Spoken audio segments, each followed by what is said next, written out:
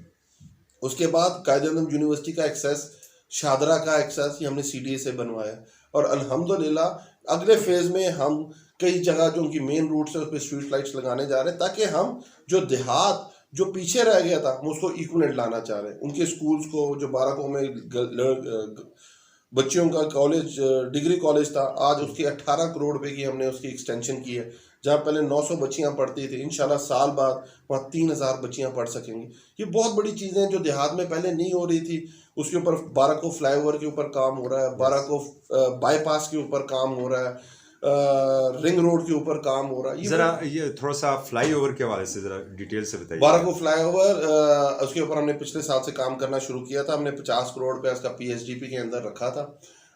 फिर उसके बाद कंसल्टेंट हायर हुआ था, कंसल्टेंट ने अपनी रिपोर्ट दी। पहले वो 3.5 अरब रुपए का प्रोजेक्ट था, फिर वो 7.5 अरब रुपए तक चला गया। 3.5 किलोमीटर फ्लाईओवर है वो। तो उसके बाद गवर्नमेंट ने डिसाइड किया कि ये PPP मोड में हुआ। जब PPP मोड में डिसाइड हुआ है तो उसका कंसल्टेंट हायर होता है जो फाइनेंशियल फिजिबिलिटी निकालता है। अल्हम्दुलिल्लाह 15 नवंबर को उसकी फाइनेंशियल फिजिबिलिटी आ गई, पर उसका 1 महीना डिले इस चीज़ का हुआ कि आपको पता है NHA में कोविड की वजह से NHA बंद रहा। तो इंशाल्लाह ताला मैंने उसकी मीटिंग कर ली है।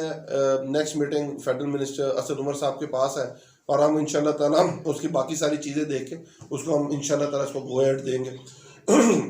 उसके बाद PWD है, आपको पता कितना पुराना मसला था, कितना ट्रैफिक जैम रहता था। कोरंग ब्रिज है, उसके जो हमने ट्रैफिक सॉल्यूशंस दिए हैं। रावल डैम पे हमने फ्लाईओवर बना रहे हैं। G7 G8 का अंडरपास बन गया हुआ है। जो हमारा दूसरी 7th एवेन्यू पे जो अंडरपास है इंशाल्लाह थोड़े दिनों में हम बनाने जा रहे हैं। IGB का टेंडर कॉल हो गया हुआ है, वो इसी साल इंशाल्लाह ताला शुरू हो जाएगा, 5 लेन्स हो जाएगी। ये वो चीज़ें जो हमने 2-2.5 साल के अंदर की हैं। फिर अगर हम चले तब्दीली नजर, मेरे इस चैनल को ज़रूर सब्सक्राइब भी कीजिएगा और अपनी दुआओं में याद रखिएगा। मुझे दीजिए इजाज़त, इंशाल्लाह नई वीडियो के साथ फिर हाजिर होऊंगा। अल्लाह।